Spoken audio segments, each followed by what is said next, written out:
Hola, bienvenidos a este especial de Noches de Terror. Vamos a estar leyendo historias de terror, pero sobre todo lo más importante aquí es que pues chequemos pronunciación, chequemos vocabulario y nos divirtamos mucho.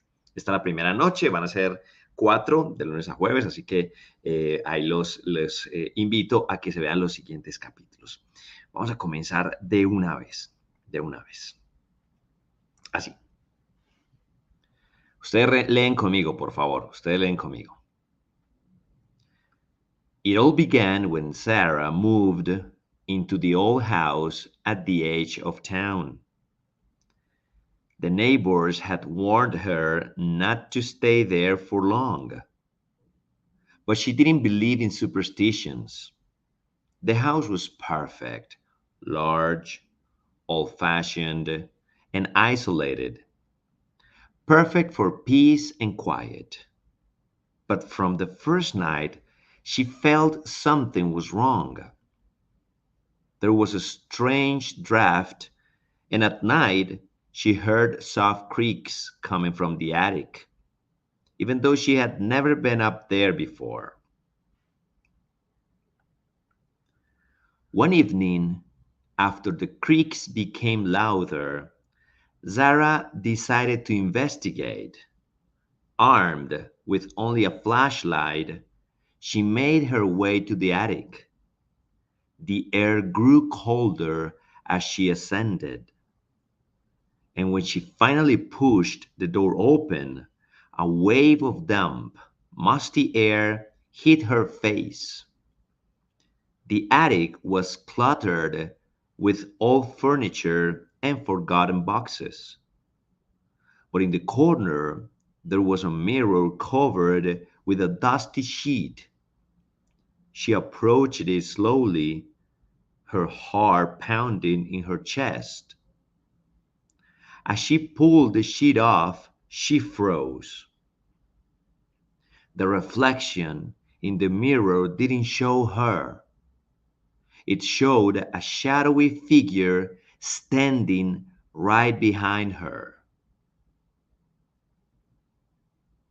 Panicking, Sarah spun around, but there was nothing there.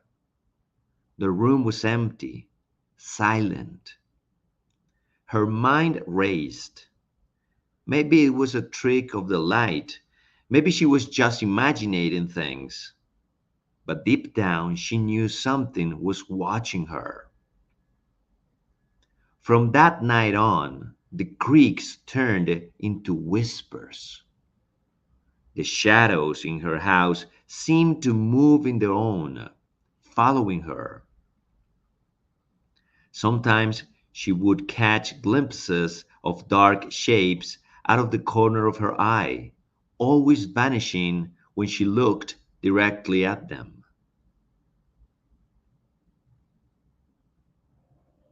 One night, the whispers grew louder, almost like a chant, calling her to the attic. Unable to resist, she went back up. The mirror stood there, but this time the shadow in the reflection wasn't waiting. It was coming toward her. Sarah stumbled back, her heart racing as the shadow seemed to spill out the mirror and into the room. It has no face, no features, just darkness. But she could feel its malice. It reached to her, cold fingers brushing her skin, and everything went black. The next morning, the neighbors noticed that Sarah's windows were open, curtains blowing in the breeze. They hadn't seen her in days. When the police arrived, they found the house empty except for the attic. There, standing in front of the mirror, was Sarah, but she wasn't moving. She was just a shadow frozen in the glass, staring back with empty, hollow eyes.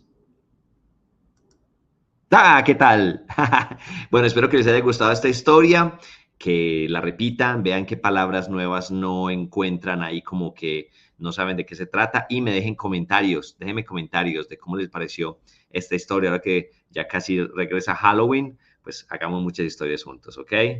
I'll see you later, my friends.